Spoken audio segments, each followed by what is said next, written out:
Video like जरूर कर लीजिए और ऐसे वीडियो लगातार फ्री में पाने के लिए चैनल को तुरंत सब्सक्राइब कर लीजिए और बेल आइकन को जरूर टैप कर लीजिए ताकि आगे भी सारे वीडियो आपको मिलते रहे। यूट्यूब में फॉलो करते हैं तो प्लीज ये वाला फ्री टेलीग्राम चैनल जरूर ज्वाइन कर लीजिएगा। सारे नोटिफिकेशन, सारे अपडेट यहीं पे आते हैं, ध्यान रखिए। Hello everyone, welcome you all to study for civil services. और आज अपनी डेट हो चुकी है 23 जनवरी की। 23 जनवरी के अगर आपको ये पीडीएफ चाहिए, मतलब जनवरी मंथ या कोई भी आपको पीडीएफ चाहिए, तो आपको हमारे ग्रुप में ज्वाइन होना पड़ेगा और ग्रुप का लिंक आपके सामने है। इन नंबर्स पे कॉल करो कि ग्रुप का जो भी आपके होगा वो ऐड कर दिया जाएगा। या अगर आप फ्री में भी ज्वाइन होना चाहते हैं तो ये है हमारा टेलीग्राम चैनल। टेलीग्राम में आप आराम से ओनली करंट अफेयर जो है डालें, उसमें कोई स्पेस ना दें और उसको ज्वाइन कर लेंगे तो वहां पे जितनी भी अपडेट्स होंगी वो सारी आपको वहीं पे मिल जाएगी। ठीक है।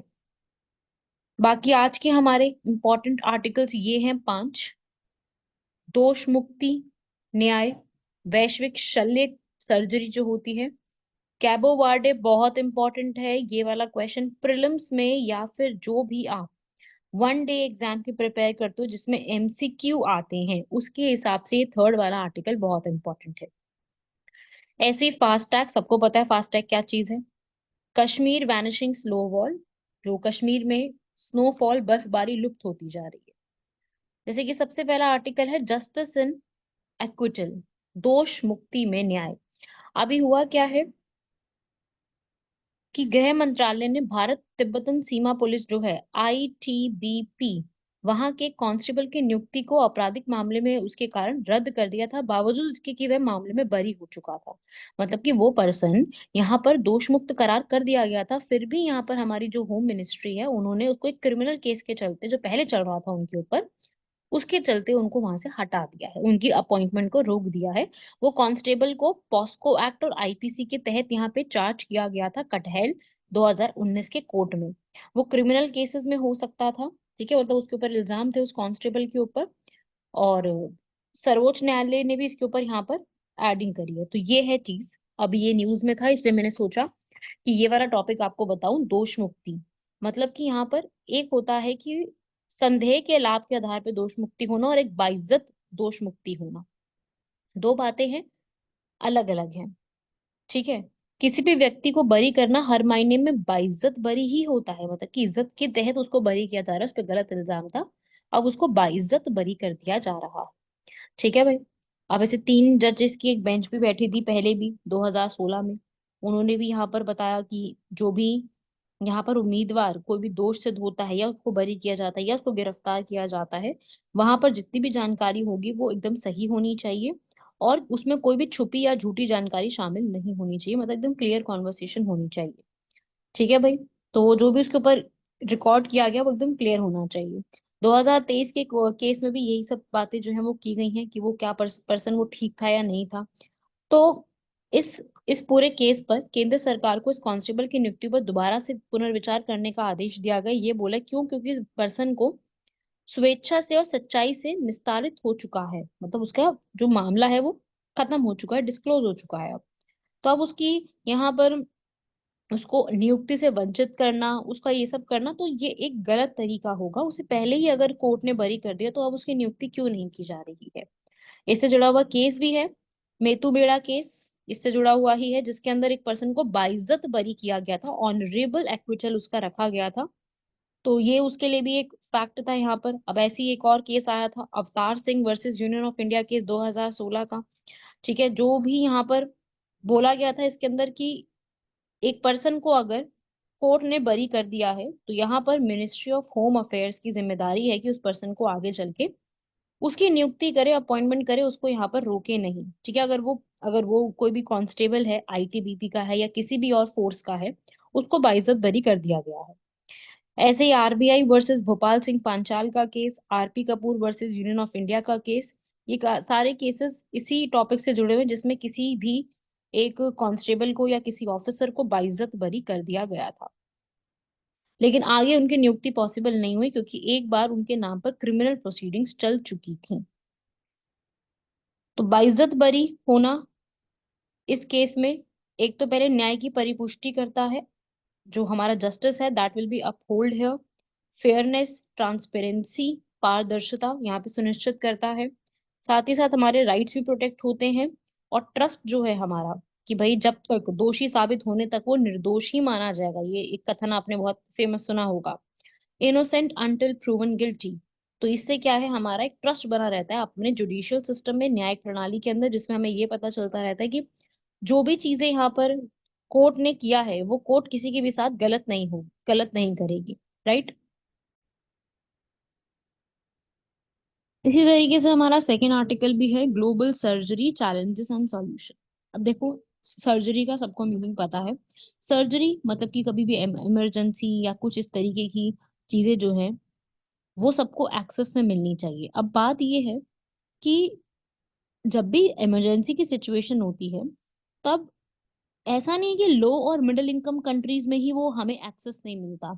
ऐसा एक सर्वे में बताया गया है कि अंडर सर्व्ड पॉपुलेशन भी जहाँ पे है ना, हाई इनकम कंट्रीज में, वहां पर भी सर्जरी के लिए या हेल्थ केयर के लिए बहुत सी पॉलिसीज को निगलेक्ट किया जाता है, इवन एट इंटरनेशनल लेवल।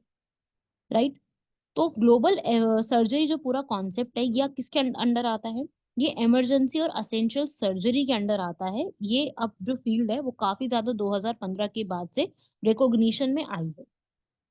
70% पूरे वर्ल्ड की ऐसी पॉपुलेशन है जिसको सेफ और अफोर्डेबल सर्जिकल केयर नहीं मिलती है। ठीक है। तो इसकी वजह से पूरे वर्ल्ड पे 17 मिलियन डेथ का यहाँ पर कंट्रीब्यूशन रहता है, और इकोनॉमिक कंट्रीब्यूशन भी इसके ऊपर रहेगा ही रहेगा। तो यही यहाँ पर बताया गया है वर्ल्ड बैंक, डब्ल्यूएचओ और यूनिसेफ के रिपोर्ट में, कि सर्जरी जो कि बहुत ज्यादा अमाउंट में एक्सेसिबल होनी चाहिए, और वो एक्सेसिबल सिर्फ 1% पीपल को ही प्रॉपर तरीके से हो पाती है। इवन 43 अफ्रीकन कंट्रीज के पास तो सर्जरी और सर्जरी के लिए यूज होने वाले टूल्स इक्विपमेंट्स का नामो निशान भी नहीं है। 43 कंट्रीज देख सकते हैं आप। और बाकी ऐसी कंट्रीज जिनके पास बहुत कम अमाउंट में है। अफ्रीकन कंट्रीज के अंदर काफी ज्यादा पिछड़े हुए हैं। अगर मैं इंडिया की बात करूं, इंडिया ने ग्लोबल सर्जरी के लिए क्या क्या एंडेवर्स, क्या क्या प्रयास करे हैं इसके लिए, तो सबसे पहले प्रधानमंत्री Jan Arogya Yojana. Right. Millions of सर्जर्स को यहाँ पर, और या जो है सर्जरी को जीरो कॉस्ट पे हमें अवेलेबल करवाया है। अगला, national surgical obstetric and anaesthesia plan, जिसमें ये बेटर करने की कोशिश करी है। हेल्थ पॉलिसी लेके आए, न्यू कम्युनिकेबल डिजीजेस पे प्लान लेके आना, गाइडलाइंस लेके आना। सिर्फ कैंसर पे नहीं, सर्जरी पे भी काम करेंगे। तो इसके अंदर चैलेंजेस बहुत सारे, लेकिन वो चैलेंजेस ऐसे हैं कि सॉल्वेबल हैं। और जितना भी मैंने आपको डेटा बताया है, प्रीलिम्स में इसके ऊपर डेटा पूछा जा सकता है, तो डेटा हम लोगों को ये वाला ध्यान में रखना है, सिर्फ डेटा डेटा इंपॉर्टेंट है हमारे लिए। ठीक है। ऐसे ही हमारा थर्ड आर्टिकल है, कैबो वर्डे। ये एक प्लेस का नाम है, क्योंकि रिसेंटली डब्ल्यूएचओ ने कैबो वर्डे को मलेरिया फ्री डिक्लेयर करा है। मलेरिया जो कि फीमेल एनोफिलीज मॉस्किटो से कॉज होता है, जो कि सबसे बड़ी हेल्थ प्रॉब्लम है पूरे वर्ल्ड वाइड, और बहुत से लोगों की इसके अंदर जान जा चुकी है। 2020 में करीब 6,27,000 लोगों की जान जा चुकी है, जिसमें अफ्रीकन कंट्री टॉप करती है। पूरे वर्ल्ड में अफ्रीकन कंट्री में 95% केसेस होते हैं, और उसी की वजह से वहां पे डेथ भी होती है। इंडिया में मलेरिया के केसेस काफी ज्यादा कम हुए हैं। डेथ हुई है, लेकिन पहले के मुकाबले कम हुई है। 33 लाख केसेस आए हैं, तो 5,000 डेथ यहाँ पे हुई है। इसका मतलब कि मोर्टेलिटी रेट जो होता है ना, मृत्यु दर, वो काफी ज्यादा कम हुआ है। लेकिन फिर भी इंडिया में काफी बड़ा एक कंसर्न का रीजन है मलेरिया। मलेरिया के लिए क्या प्रोवाइड किया जाता है? एंटी मलेरियल ड्रग्स दिए जाते हैं। इंडिया यहाँ पर इस चीज के लिए, जो भी मलेरिया में माइक्रोस्कोपी होती है, एपिडेमिक रिस्पॉन्स, वेक्टर को कंट्रोल करना, इंसेक्टिसाइड ट्रीटेड बेड नेट्स को लगवाना, ये सब चीजें इंडिया में काफी ज्यादा हेल्पफुल हो रही हैं। ऐसे ही मलेरिया के लिए इंडिया में एक प्लान भी शुरू किया है, national framework for malaria elimination, कि 2030 तक मलेरिया को पूरे कंट्री से एलिमिनेट कर देना है, एक भी केस नहीं होना चाहिए। तो ठीक है, इस पे प्रोग्रेस भी काफी ज्यादा हमारी हुई है, आप पढ़ सकते हो। कंट्री ने प्लेज भी लिया है कि 2030 तक हम इसको स्टॉप करें। वही मैं बात करूं कैबो वर्डे की। अभी कैबो वर्डे मैं आपको बताती हूँ, ये अफ्रीका के पास में ही है। ठीक है। और ये बहुत पुराना आइलैंड है। ये इसमें इस आइलैंड का सबसे बड़ा पोर्ट मिंडालो सैन वांटेको है। यहाँ पर यूरोपियन और अफ्रीकन कल्चर का मिक्सचर आपको देखने को मिलेगा। को अफ्रीका के पास ही कहीं करीब पड़ता है, 620 किलोमीटर। बहुत number of group of island है, जैसे कि मेडागास्कर आपने सुना है, ऐसे ही ये भी ग्रुप ऑफ आइलैंड्स है। तो ये वाली प्लेस एक न्यूज में है, कैबो वर्डा। ये पूछा जा सकता है कहाँ पे लोकेटेड है, कौन सी जगह है, किस तरीके से है, ऐसे सब सवाल बन सकते हैं। राइट। ऐसे ही हमारा आर्टिकल आता है फास्टैग के ऊपर। आप सभी लोग जानते हैं हमारा NHAI national highway authority of India ने one vehicle one FASTag start करा, जिसमें इलेक्ट्रॉनिक टोल कलेक्शन यहाँ पे आसान हो जाता है, ताकि टोल प्लाजा पे हम लोगों को ज्यादा देर रुकना ना पड़े और फटाफट से हम लोग यहाँ पे आगे चल सके। ठीक है भाई। मल्टीपल मल्टीपल जो है फास्टैग पे आप एक एक व्हीकल पे मल्टीपल फास्टैग यहाँ पे डिस्करेज हो गया है। One vehicle one FASTag NHAI ने स्टार्ट करवाया था, जिससे अब यहाँ पर 98%, 8 करोड़ से भी ज्यादा भारत में ऐसे लोग हैं जिन्होंने फास्टैग का इस्तेमाल करना शुरू कर दिया है। तो फास्टैग एक इलेक्ट्रॉनिक टोल कलेक्शन सिस्टम है, पूरा का पूरा NHAI यहाँ पे देखती है। जब भी व्हीकल मोशन में होती है तो वहां पर एक रेडियो फ्रिक्वेंसी आइडेंटिफिकेशन टेक्नोलॉजी के थ्रू टोल पेमेंट डायरेक्टली यहाँ पे कलेक्ट कर दी जाती है। फास्टैग हम विंड जो स्क्रीन होती है व्हीकल की वहां पे लगाते हैं, और जो जो कि डायरेक्टली कस्टमर के बैंक अकाउंट से लिंक होती है। वहां से ऑटोमेटिकली पेमेंट जो है वो डिडक्ट हो जाती है, जिससे डिजिटल आइडिया भी प्रमोट होता है। टोल कलेक्शन में ट्रांसपेरेंसी होती है, जो लीकेज होते थे ना, भ्रष्टाचार, वो सब यहाँ पे खत्म हो गया, और टोल का राजस्व जो है वो अच्छे खासा यहाँ पे बढ़ने लग गया है। अब क्या है कि पहले टाइम पे टोल प्लाजा में लॉन्ग वेटिंग क्यूज हुआ करती थी, वो वेटिंग क्यूज यहाँ पे खत्म कर दी गई। तो जो लॉन्ग क्यूज में वेटिंग होता था तो वहां पे फ्यूल कंजप्शन भी होता था, कार्बन एमिशंस भी होते थे। तो अब तो वो सब स्टॉप हो गया, राइट। NHAI जो कि 1988 में बनी थी, पूरा इंडिया का कंप्लीट रोड नेटवर्क्स, हाईवे सब कुछ देखती है, जो कि रोड ट्रांसपोर्ट मिनिस्ट्री के अंडर आती है। माइनर हाईवेज, बहुत बड़े बड़े हाईवेज, एक्सप्रेस वेज, बाईपास, सब कुछ यहाँ पे चेक करने के लिए यहाँ पर पूरा नेशनल हाईवे कमीशन पूरा चेक रखती है। ठीक है, इंडिया में भी नेशनल हाईवे कमीशन बहुत अच्छे तरीके से काम करती है। क्लियर हुआ। तो ये सब छोटे मोटे जो चीजें हैं आपसे पूछी जाएंगी, जितना भी आप ये पढ़ रहे हो प्रीलिम्स में भी उतना ही काम में आने वाला है ये सारी चीजें।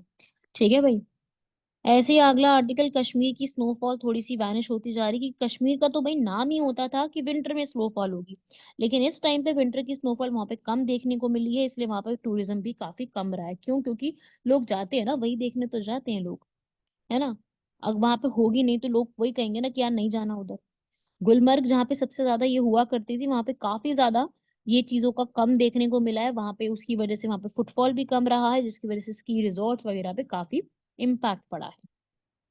और लोकल क्लाइमेट, विंटर क्रॉप्स पे भी काफी फर्क पड़ा है, वहां पे ड्राई विंटर देखने को मिला है, no rain no snow, dry winter. ठंड है लेकिन बारिश नहीं आ रही, न स्नो हो रहा है। ठीक है, तो यहाँ पर प्रेसिपिटेशन हुई है, स्नोफॉल की फॉर्म में होती थी, दिसंबर में शुरू होती थी, जनवरी तक पूरे रहती थी, लेकिन अब ये चीजें काफी कम देखने को मिली है, ड्राई देखने को मिला है। तो इसी की वजह से, वही सबसे बड़ा रीजन क्या है इसका, क्लाइमेट चेंज और वेस्टर्न डिस्टर्बेंसेस। क्योंकि एलनीनो जैसा जो पूरा कॉन्सेप्ट है वो यहाँ पर काफी ज्यादा प्रभाव में रहा है। ठीक है भाई। अगर कभी भी लेस स्नोफॉल रहती है तो वो शॉर्ट टर्म और लॉन्ग टर्म दोनों के लिए नुकसानदायक है। हाइड्रो इलेक्ट्रिसिटी कम प्रोड्यूस होगी, ग्लेशियर मेल्ट होने ज्यादा शुरू हो जाएंगे, ड्राई स्पेल देखने को मिलेगा। ठीक है, तो विंटर क्रॉप्स में प्रॉब्लम होगी, क्योंकि वहां पर विंटर में एप्पल्स और सैफरन की खेती सबसे ज्यादा की जाती है। और अगर वही वहां पे उस चीज की खेती ज्यादा नहीं होगी तो वहां के लोगों का जो GDP है, वहां की जो इकोनॉमी है, वो कितनी ज्यादा इफेक्ट होगी। तो स्नोफॉल का ये सबसे बड़ा रीजन है, समझे भाई बात को। तो ये चीज आपको याद रखनी थी। ऐसे अब क्वेश्चन मैंने दिया है सिम कार्ड के ऊपर, आई होप सिम की फुल फॉर्म सबको पता होगी। सिम की फुल फॉर्म होती है इंटरनेशनल मोबाइल सब्सक्राइबर आइडेंटिटी। वो मोबाइल सब्सक्राइबर की आइडेंटिटी होती है उसके अंदर, उसी के थ्रू वो पूरा चलता है। वहां पे पूरे नेटवर्क्स आते हैं और पूरा हमको ये पता चलता है कि कहाँ पे क्या चीज होने वाली है, राइट। तो ये एक सिम, मतलब बेसिक बेसिक क्वेश्चन है, मैं ये नहीं कह रही कि ये न्यूज में है, ये ऐसा टॉपिक है जो कि न्यूज में रहता ही है। ठीक है, ये वाला टॉपिक ऐसा है कि अपने आप ही न्यूज में रहता है, सिम कार्ड। इसके अंदर यहाँ पे ये होता है, सिम का मतलब पता है क्या होता है, सब्सक्राइबर आइडेंटिटी मॉड्यूल। उसके अंदर एक IC होता है, इंटीग्रेटेड सर्किट, जिसके अंदर एक IMSI स्टोर रहता है, जो कि आपको मोबाइल फोन और आपके सब चीजों से आइडेंटिफाई करता है। ठीक है, समझ में आया। अब आज के टाइम पे एक नया यहाँ पर मॉड्यूल स्टार्ट हो गया है, जिसके अंदर नए मॉड्यूल में ई सिम का कॉन्सेप्ट होता है, जिसके अंदर आपको फिजिकल कार्ड की जरूरत नहीं होती है। ठीक है, ये आपका यूनिवर्सली इंटीग्रेटेड सर्किट कार्ड रहता है, UICC।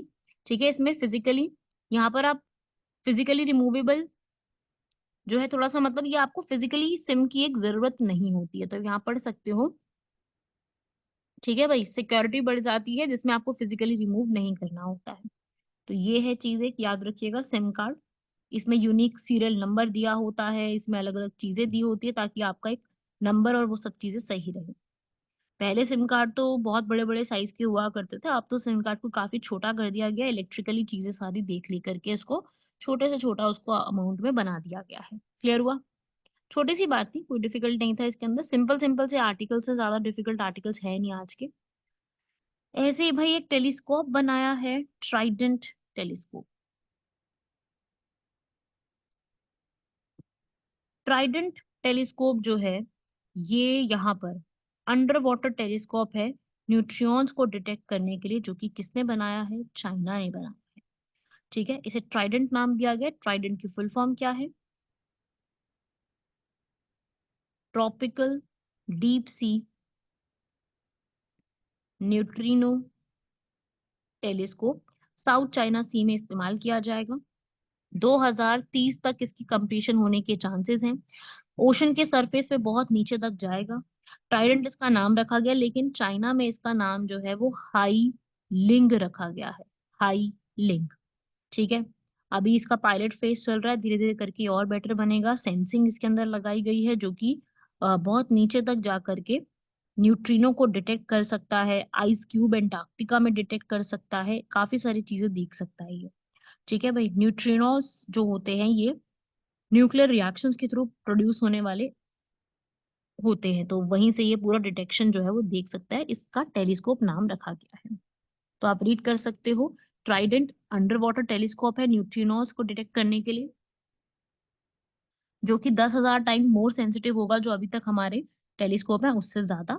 न्यूट्रिनोस जो है वो उनका कोई चार्ज नहीं होता, न्यूट्रल आ रहा है ना वर्ड, न्यूट्रल का मतलब ही क्या होता है? नो चार्ज होना, तो बाकी से बहुत कम और कम तरीके से इंटरेक्ट करते हैं। ठीक है भाई, आज का क्वेश्चन भी कुछ ई सिम की तरफ है कि आज के टाइम पे हम लोग ई सिम की तरफ बढ़ रहे हैं, तो सिम और ई सिम जो है वो हमारी आज के टाइम को कैसे इम्पैक्ट कर सकता है, उसमें क्या क्या पॉजिटिव है, क्या क्या चीजें हैं, वो सब ही आप लोगों को यहाँ पर पढ़ना है कि उसमें क्या क्या चीजें ऐसी हैं जो हम लोगों को पता होनी चाहिए।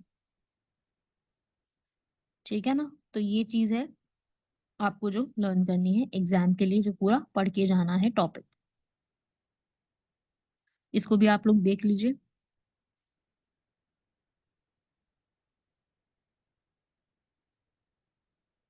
अच्छे से यहाँ पे रीड कर लो पूरे को, इससे भी एग्जाम में सवाल बनते हैं। क्लियर हुआ भाई? ये सारा कुछ आप लोगों को पढ़ के जाना है, इन सब के लिए आप अलग से नोट्स बना लो, लिख लो जो आपको सही लगे, लेकिन इनको पढ़ना है, ये बात है मेरी। कोई भी डाउट हो पूछिएगा। प्लेसेस इन न्यूज का टॉपिक ऑलरेडी अपलोड हो चुका है, वो भी देखिएगा। प्लेसेस इन न्यूज में हमारे जो अक्टूबर नवंबर और सितंबर है वो अपलोड हो गए, दिसंबर भी जल्दी अपलोड हो जाएंगे, उससे आप लोग अपना काफी सारा प्लेसेस इन न्यूज से भी अपने आर्टिकल्स को कवर अप कर सकते हो। बहुत बहुत बहुत फायदे वाली चीजें हैं वो सारी, अगर आप पढ़ोगे तो देखिएगा आपको बहुत ज्यादा इसमें इंपॉर्टेंस और फायदा आपको मिलने वाला है। ठीक है भाई, करेंगे सब लोग यहाँ तक कंप्लीट, ये जरूरी है सारा कुछ करना। अगर आप ये करोगे तभी आपको यहाँ पर खूब फायदा मिलेगा अपने आर्टिकल्स को कवर अप करने का। आर्टिकल्स कवर करने उतने ही जरूरी हैं जितना बाकी सब चीजें आप पढ़ते हो, तो जरूरी है कि आप आर्टिकल सारे सारे अपने कवर अप करते रहो, उसमें देखते रहो क्या क्या चीजें हैं। और बाकी तो मैं करवा ही रही हूँ सब कुछ यहाँ पर। ठीक है भाई, कंप्लीट कीजिएगा। यहाँ तक मिलते हैं आप सभी लोगों से नेक्स्ट लेक्चर में, तब तक के लिए धन्यवाद, शुक्रिया, जय हिंद।